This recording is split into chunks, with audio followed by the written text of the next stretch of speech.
আজকে তুফান সিনেমা নিয়ে কথা বলবো। তুফান সিনেমার দ্বিতীয় কিস্তি আসতে চলেছে, তবে এর মধ্যেই নতুন ঘোষণা দিয়ে ফেললেন রায়হান রাফি, যেটা আমি আগের ভিডিওতেই বলেছিলাম যে ওপার বাংলা সুপারস্টার জিতকে নিয়ে লায়ন সিনেমা নির্মাণ করতে চলেছেন তিনি, যেখানে এই নায়কের সঙ্গে আরও থাকবেন এপার বাংলার অভিনেতা শরীফুল রাজ।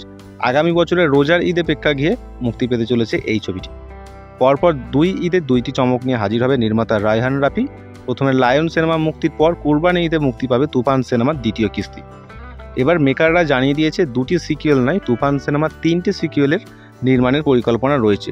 শুধু তুফান নয়, লায়ন সিনেমারও কিন্তু দ্বিতীয় কিস্তি আসতে পারে।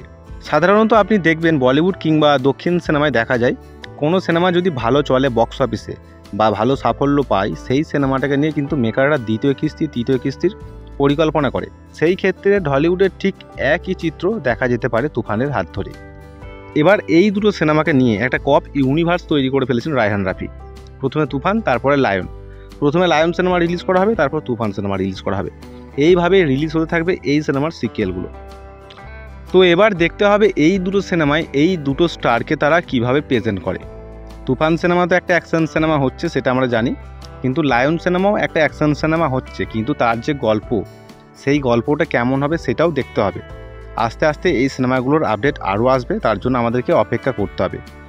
আর যারা যারা তুফান সিনেমাটা দেখেছেন তারা অবশ্যই জানাবেন যে সিনেমাটা কেমন ছিল। আর এই দুটো সিনেমাকে নিয়ে আপনি কতটা এক্সাইটেড আছেন সেটাও জানাবেন। আর আরও জানতে আমার সাথে জুড়ে থাকুন।